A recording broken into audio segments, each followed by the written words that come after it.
Welcome back to the channel, ladies and gentlemen. Today we're back at it. I've had a lot of things to do this morning, and I'm just not getting a little bit of free time. So I'm going to go ahead and focus some more of my attention back on the rear differential for the Honda Foreman's axle. I think I'm going to start with taking this axle itself to the wire wheel and getting all this dirt and rust and crap off of here, clean up these splines, so that this thing is basically ready to put back inside of this assembly. So off to the wire wheel we go. A little bit of before and afters. You guys kind of take a good look at it. It's looking pretty bad. The whole surface area. So let's clean this up, shall we?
I'm not gonna lie, that actually turned out to be pretty decent. It's pretty clean. Hit it with some light. Yeah. Pretty shiny all the way down. And very clean. The splines look pretty healthy, so that's good. Alright. I'm really not gonna do all that much to all these. It just, clean them. So what I'm gonna do is I'm gonna take this tray right here. I'm gonna clean it out, not get all the paint and stuff. I don't care about that.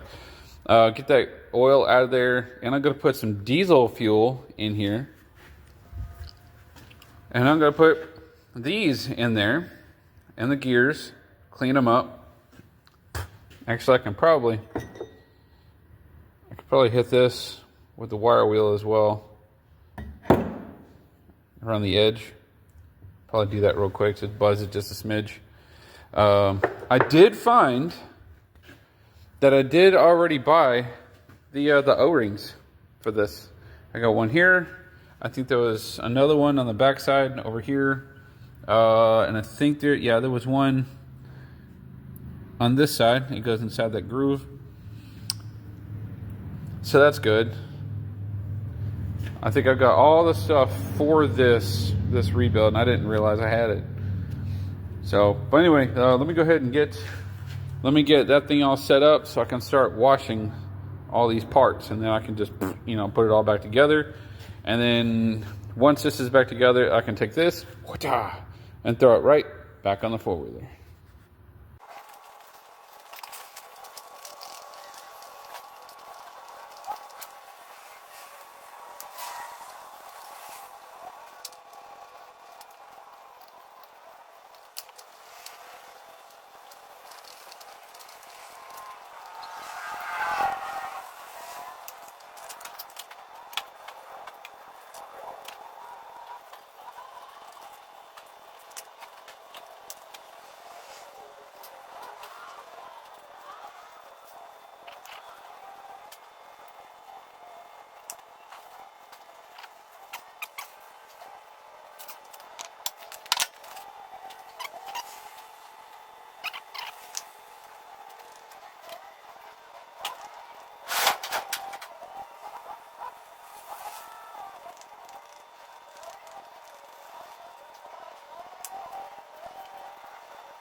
See, now that bearing, it won't even turn.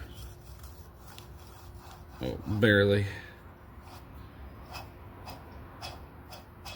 I wonder why it got hung up.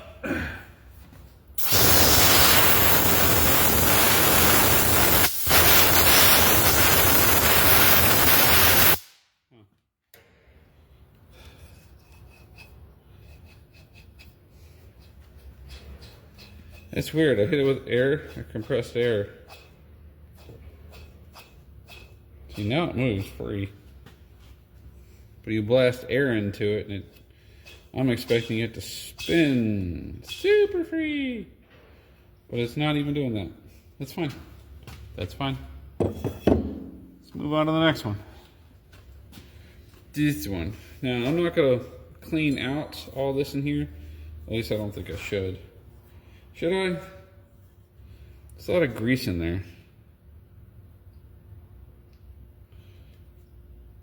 Yeah, I mean, it's a lot of grease.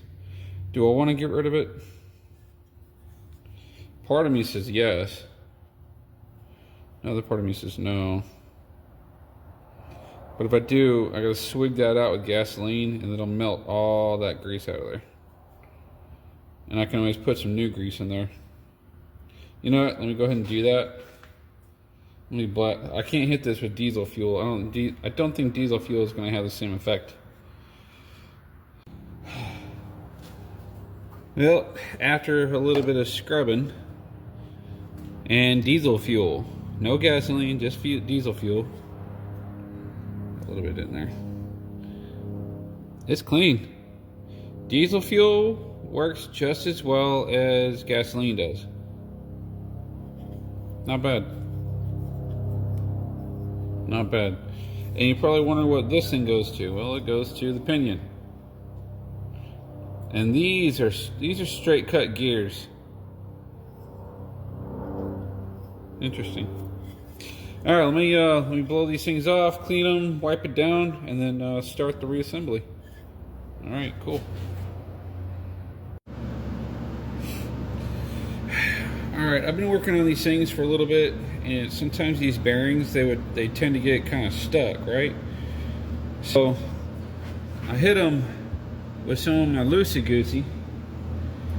This good old stuff I got here, and I sprayed it inside these bearings. How do you know your bearings are good? Oh shit! Here we go. Check this out.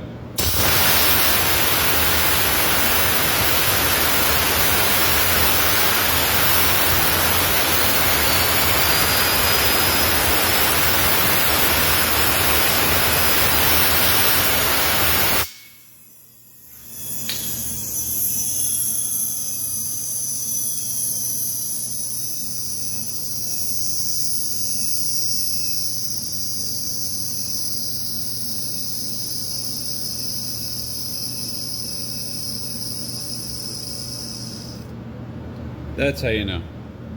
That's one side. I think I was able to get the other side to do the same thing. I got this side here. These bearings tend to hang up every now and then. But if I can blast a little bit of air and get them to turn, we're golden. And we are.